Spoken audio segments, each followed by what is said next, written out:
Hey, this is Peter from 4 Trips Ahead, and you're listening to Concert Crap. Hey guys, it's Karen with Concert Crap, and I'm here with Peter of 4 Trips Ahead. Thanks for joining me, Peter. Thanks so much for having me. All right, so we're here today to talk about your new album coming out soon, and The Fire Within. Tell me a little bit about that. Yeah, well, we're very excited. This is our first full-length release in quite some time. We've been doing a bunch of EPs, and we really just put together, I think, a very exciting group of songs. We've been writing a lot of songs for several years, and finally felt we had a really strong album and a lot to say. So it's very exciting that the record's coming out. We're also excited it's coming out in vinyl because we usually record kind of a mixture of mixing modern technology along with standard old recording to tape. So that's why I think the album sounds really huge and kind of groovy and very heavy, but very human and organic. So we're super excited that this record is going to vinyl as well with Hi-Fi Records. So yeah, there's lots of cause of celebration, in the FTA camp. What's the reason behind this album? What made you write this album with these songs specifically? Like, give us a little bit about the background and how everything came together. Well, we tend to, we're very much like an old school band where we like kind of, there's the chemistry of the players in the band are what makes the song. So, it's not like there's only one or two of us are songwriters. We all bring something very much to the table. But Brian and I, the guitar player, tend to write the majority of songs, but all the music is arranged by everyone, so we're literally working together, usually late nights in our rehearsal space in the center of Manhattan, and there's a lot of energy there. And the last few years have been very tumultuous, I think, around us as people, within New York City. I think there's a lot that's occurred globally, and I think that when you're living in a city like New York, you can't help but be influenced by everything. And so I think we were very inspired by all the energy, and we spoke a lot. I think one thing that separates this record from a lot of the others is that our conversations, because we've been playing together for a bit, and we're close friends. And I know sometimes bands say they're close friends and they're not, but these are people who I do really love and respect. And I think we had a lot of deeper conversations about how just regular people were reacting to a lot of the challenges that occur as society moves into so-called modern territory. So we'd have some really passionate conversations that some were politically charged, some were just things that we were noticing and sharing with one another and seeing affect our friends or family, people that were around. And we just kind of, I think a lot of that more than crept in, kind of created a template for songs. And we started to see a string in a lot of the topics. I write the lyrics and the melodies. So I think I can definitely say that influenced me, and just, listening to, what people were saying musically in the band and bringing to it. And that created this really interesting, heavy, reflective set of songs that we felt worked well together. Another thing that's really important to me is in terms of being a songwriter, is telling stories. I say this a lot, but I feel like storytelling is really important in music. And I tend to like bands that have stories to tell. Not necessarily always having to be like a concept, but I like even simple stories or songs. Like we just lost Chuck Berry, and one of the reasons why he was so successful is that all his songs, like Little Richard, are stories. They're songs that tell stories. Some of them are about girls and cars. Some of them are about not taking crap from anybody. Some of them are funny tales about getting away with stuff, or you're making observations, but they're stories. And I think at the end of the day, whether you're that or you're or Metallica or Anthrax or Lamb of God, usually a lot of the better stuff that comes to the table in terms of metal or hard rock, there's some storytelling going on because people relate well to stories. And I think that we definitely set out to try to reflect and tell stories and take on different characters, which is also what makes, I think, the album very exciting and relatable, and why a lot of people are already, and hearing some of the songs are very excited about it, because I think you're able to speak to people a lot better that way. Awesome. Now, you mentioned that you guys were very influenced by, the sound of New York. Now, I'm not from New York. So do you think that you guys have a New York sound that maybe won't appeal to people who aren't from New York, don't live in New York? That's a good question. You're making me choke on my water with that question. No, I think that actually, when you're from New York, I think that actually you take on like global influences. You kind of, unless you're really, really closed-minded, which I don't find in almost any New York band, whether it be rock or otherwise. I think you just kind of, you can't help but doing that. I also think New York bands, a lot of them tend to take more chances. Because you're just kind of like, when you're in New York and you're playing stages in New York or the New York area, New Yorkers have seen everything. So they're not, the audience can be, I don't want to say jaded, but they're definitely a little more judgmental. And I think that can be a difficult thing, but I think inevitably it's a great thing, because I think that FTA has become a very strong band because of it. Because that they've seen, people in New York City have seen the best. So if you're going to hit the stage, you have to really be prepared to bring it. And I think that Four Trips Ahead has most definitely done that. But I don't think it's like we're writing this music that only really appeals to people from New York or the city or the East Coast or anything like that. I think what we're doing, if anything, we're really talking about universal messages. And the exciting thing about being in Four Trips Ahead and being from New York is that there's so many influences and so many bands that really have, who really made our lives very, very enriched. And we brought those influences and kind of made our own soup, so to speak, and are now serving it up to everyone in a different way. But I also think that New Yorkers tend to be a lot, there's like an organic thing that's going on, and there's a lot of energy. There's a particular energy that I think is on the record that is captured. It's almost like, we tried to record that way, where we're just recording, how we felt. We were very well rehearsed. And so when we went in there, we were really paying a lot of attention to attitude. Did we catch the vibe we wanted to in the song?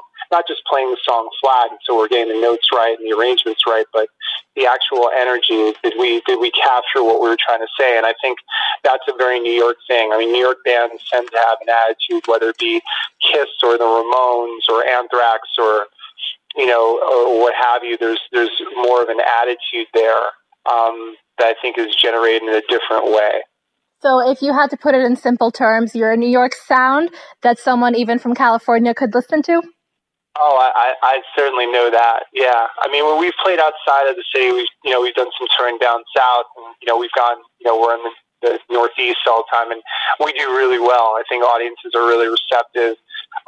The cool thing is that, as I said before, New York audiences, like, you really have to go there and impress. So, we're used to kind of going out there and giving it our all. And it's really exciting because I think outside of New York, people can sometimes be a lot more open to rock music, believe it or not. They're excited by bands that are passionate. So we've gotten a lot of love outside, and, we plan to keep, spreading that, abroad and so forth.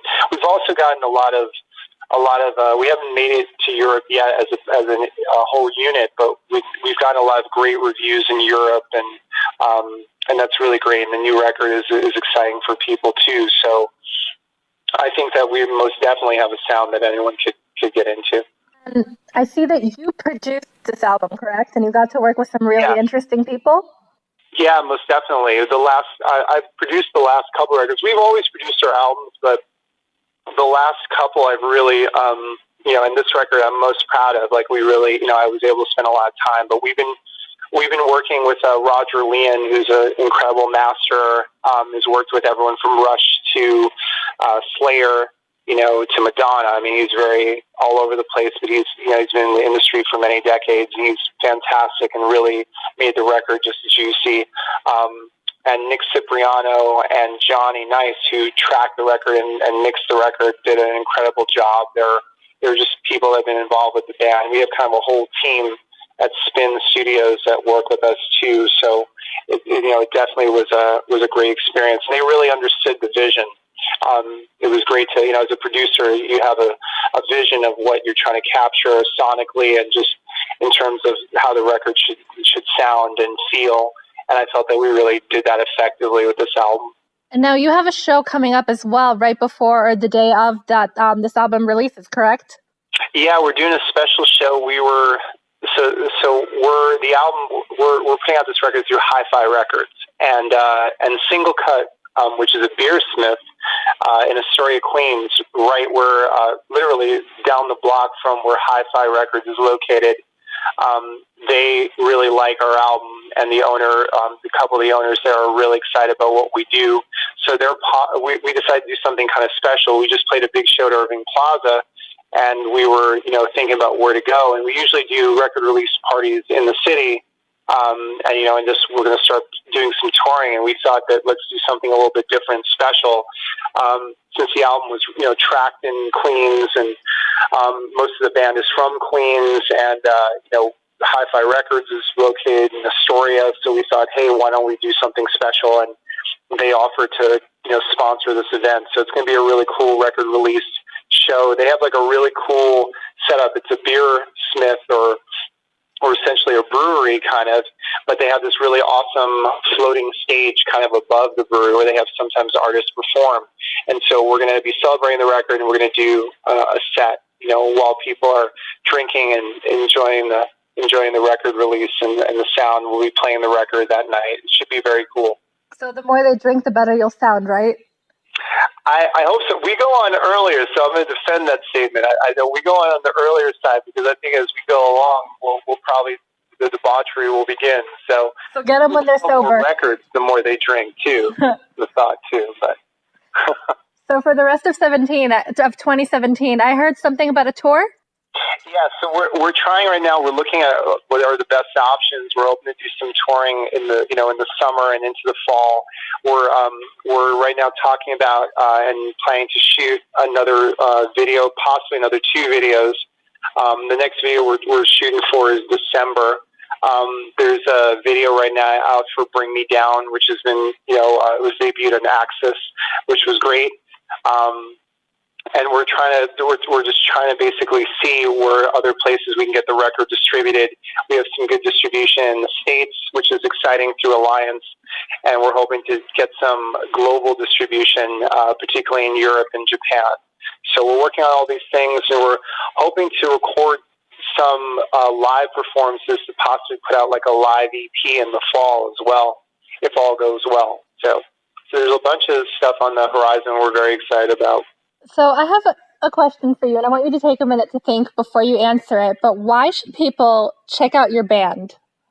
Why should people check out our band? Yeah. I can give. I don't have to think too much about that because I feel very strongly. I feel I can answer that question very succinctly and strongly. I think we offer like really a different sound to what's being heard today, and it's no disrespect to a lot of the hard rock and metal that's out today. I do think a lot of it is some of it's great, but very often it sounds just like another artist, or there's a particular sound or scene. Whereas I think Four Trips Ahead is grabbing incredible elements from 70s hard rock, early 80s metal, and then you have a mixture of prog sounds happening and something new. There's a whole sound of it that's very different. So we pay a lot of attention to melody. We pay a lot of attention to harmonies and big, juicy drum sounds and swing. I find that a lot of rock music doesn't swing anymore. And I think you add all that, added to all that, rather, is I think that the lyrics and I think the songwriting is a little bit stronger than a lot of the things that you hear on radio, whether it be internet radio or just pop radio or rock radio. And I think it's unusual. I think people, it stands out for people in a way that's a little bit different. And I think it's one of those things that if you listen to our album, there's more every time you hear it, you'll hear something else with it. I think this record and The Fire Within in particular really is cognizant of the future of rock music, in that you don't have to kind of categorize it in one way. It's not eclectic so much in a way that it's not unified, at the same time, it doesn't fall neatly into one category. And I think it's important for rock music, good rock music, to do that. Stuff that's sustainable, and I think that outside of that, if you're going to see Four Trips Ahead, I think if you see us live, the thing that'll be exciting for you is that you'll see a band that can actually pull off everything on record live. Very often, I get a band's record that I like, and I go see them live, and it's underwhelming. And maybe the vocalist isn't as good as the record, or the production made things sound a lot bigger, or they were tighter on the record. That's not the case. I think live we're taking this music and bringing it in a very exciting way and inspiring audiences, and we've gotten a lot of positive feedback that way, and that's how we built up our name on the East Coast by our live performances. So I think that's why people should check out Four Trips Ahead.